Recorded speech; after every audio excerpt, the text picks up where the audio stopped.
இன்னைக்கு வந்து ரொம்ப நாள் அதாவது தீபாவளி ஸ்வீட்ஸ் பண்ண போகிறோம். ஃபஸ்ட்டு மைசூர் பாக் பண்ண போகிறோம். ஸோ இன்னைக்கு வீடியோ பார்க்குறவங்க எல்லாருமே மைசூர் பாக் எப்படி பண்ணுறதுன்னு தெரிஞ்சுக்கிறீங்க. எனக்கு தெரியாது, ட்ரை பண்ண போகிறேன். இது வந்து எந்த மாதிரி மைசூர் பாக்னா அந்த பொறி பொறியாக இருக்கும், அந்த மாதிரி மைசூர் பாக். சாஃப்டாக இருக்காது, ஒரு மாதிரி வெடிச்சு நொறநொறன்னு இருக்கும். அது வந்து எனக்கு ரொம்ப பிடிக்கும், அதனால் அதை பண்ண போகிறோம்.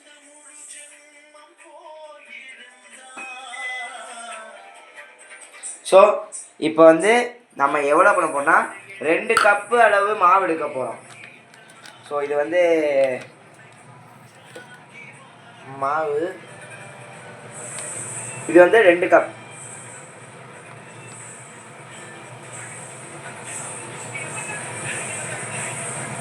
ஒரு கப்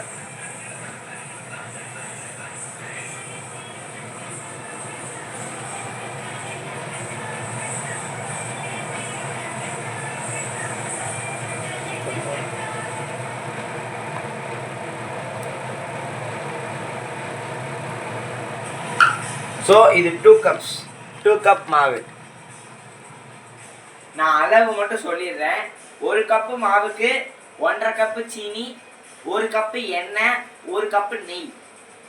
அதாவது மொத்தமாக எண்ணெயும் நெய்யும் வந்து நீங்கள் எந்த ரேஷியோன்னு எடுத்துக்கலாம். 1.5 கப்பு நெய், ஒரு அரை கப்பு எண்ணெய் அப்படி எடுத்துக்கலாம்.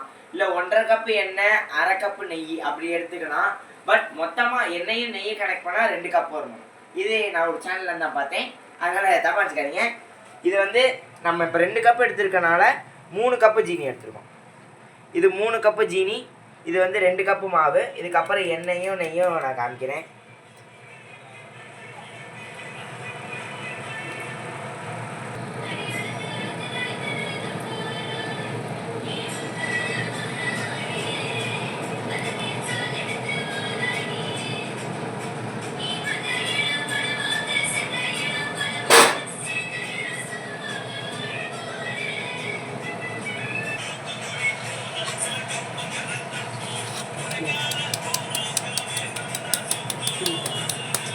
ஸோ கட்டி இல்லாமல் நம்ம இப்படி பண்ணியாச்சு.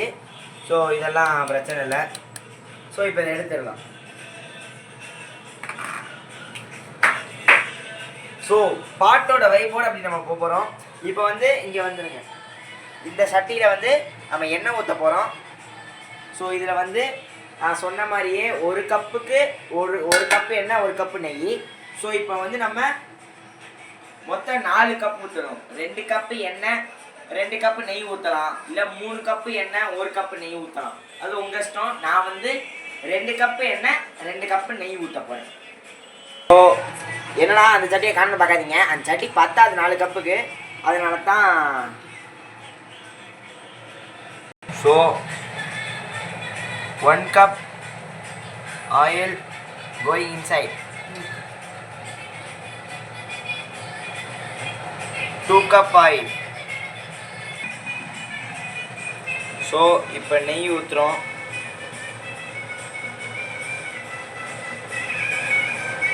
இது வந்து 1 கப்பு நெய். பார்த்தாலே தெரியும் கலர் சேஞ்ச் ஆகுது.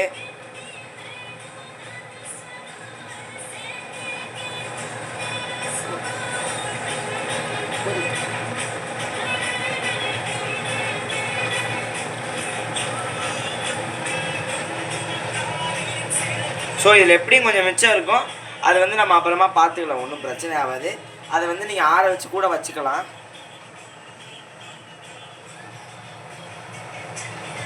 அதாவது இது கொச்சிக்கிட்டே இருக்கணும். நம்ம இந்த பக்கம் பண்ணிகிட்டு இருக்கும்போது இதை அப்படியே எடுத்து ஊற்றிக்கிட்டே இருக்க மாதிரி இருக்கும்.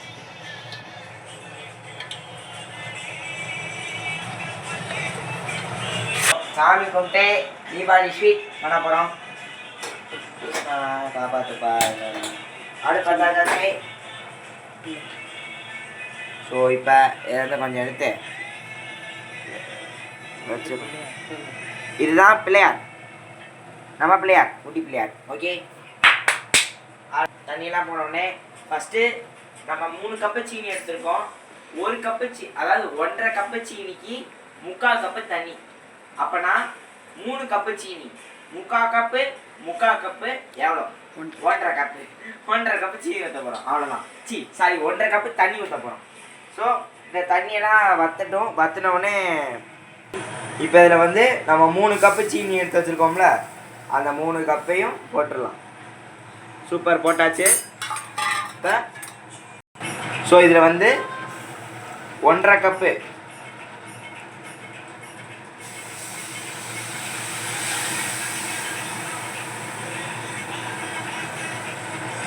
கரெக்டாக இருக்குங்க, சூப்பராக இருக்கு. அவ்வளோதான். இப்போ லைட்டாக ஒரு கம்பி பதம் அது வரைக்கும் கிண்டிக்கிட்டே இருக்கணும். அப்போ தான் கரெக்டாக பதம் வரும்.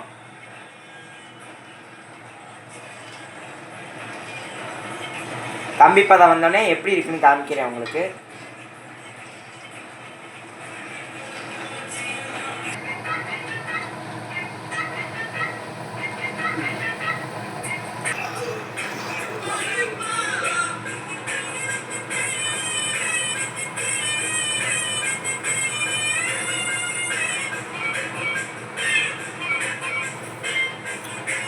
இன்னும் அந்த பதம் வரல.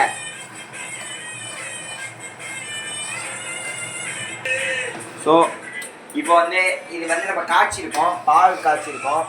ஸோ இப்போ இதை வந்து இப்படி தொட்டுட்டு அது ஒரு கம்பி பதம், அதாவது இப்படி பார்த்தா இப்படி ஒன்று தெரியுதா, கம்பி மாதிரி.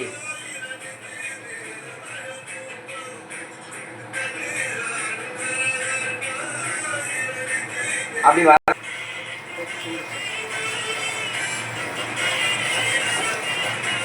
இப்போ பார்த்தீங்கன்னா கொஞ்சம் கூட கட்டி இல்லாமல், அந்த லம்ஸ்ன்னு சொல்லுவாங்க, அது இல்லாமல் நம்ம பண்ணிகிட்டு இருக்கோம். கொஞ்சம் அது இருந்தால் பிரச்சனை இல்லை, அது இருந்தால் பிரச்சனை இல்லை கைஸ். ரொம்ப அது இல்லாமல் பண்ண முடியாது நம்மளால். ஸோ அதனால் அது கொஞ்சம் இருந்தாலும் பிரச்சனை இல்லை. நம்ம இப்படி வந்து நல்லா அதை மிக்ஸ் பண்ணி விட்டுறணும். மிக்ஸ் பண்ணி விட்டு நான் என்ன பண்ணணும்னு சொல்கிறேன். இப்போ நம்ம அப்படியே கிண்டிகிட்டே இருப்போம். இந்த செஃப் என் குருநாதர். ஓகே, இப்போ லோ ஃப்ளேமில் வச்சுக்கோங்க. நல்லா எண்ணெயும் நெய்யும் கொதிக்க விட்டுருக்கோம். இப்போ இந்த எண்ணெயும் நெய்யும் ஊற்றும் போது இது லோ ஃப்ளேமில் இருக்கணும், கிண்டிகிட்டே இருக்கணும். இப்போ இதை ஒரு கரண்டி எடுத்து ஹீட்லேயே இருக்கும், அதை வந்து இப்படி இதை ஃபுல்லாக ஊற்றணும்.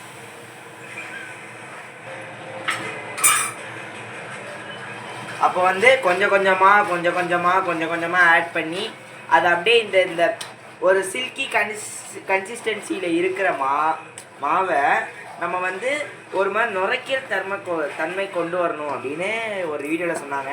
அதை நான் உங்ககிட்ட சொல்கிறேன், வேறு ஒன்றும் கிடையாது.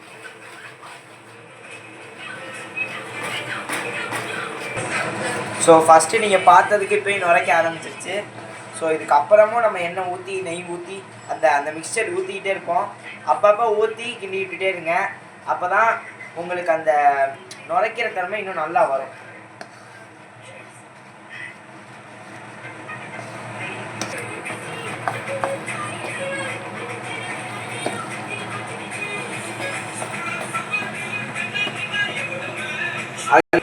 அது வந்து லைட்டாக எண்ணெய் ஊற்றி கோட் பண்ணி வச்சுருங்க.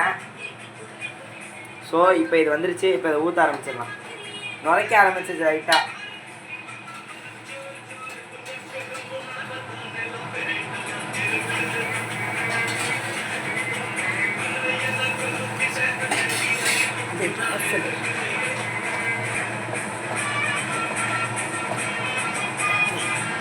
ஸோ லைட்டாக எங்களுக்கு வந்து பிடிக்க ஆரம்பிச்சிருச்சு.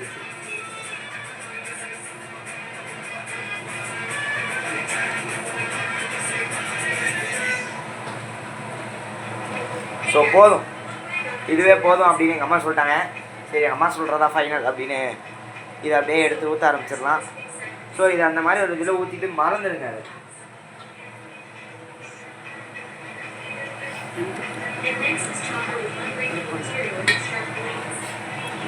ரெண்டு கிலோ பிடிக்கும்.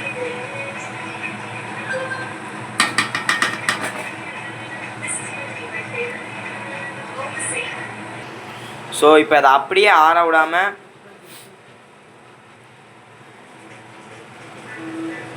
ஒரு பிளேட், அந்த க்ரீஸ் பண்ணி வச்சுக்க பிளேட்டுக்குள்ளே இப்போ இதை வந்து ஒரு 10 to 15 மினிட்ஸ் ஆற வச்சிடணும். ஸோ இது வந்து இப்போ 10 to 15 மினிட்ஸ் ஆற வச்சிடணும், இல்லை 5 மினிட்ஸ் கூட வச்சுக்கோங்க, அது உங்கள் விருப்பம். ஆறுனதுக்கப்புறம் தான் எங்களுக்கு வந்து கொஞ்சம் நுரைக்கிற தன்மை வரல, அதனால கொஞ்சம் மாவு மாதிரி இருந்துச்சு. பரவாயில்ல, இருக்கட்டும். இது வந்து ஸ்மூத் மைசூர் பாக். இதை வந்து முடிச்சுட்டு நான் அப்புறமா உங்களுக்கு காமிக்கிறேன். பாய் பாய்.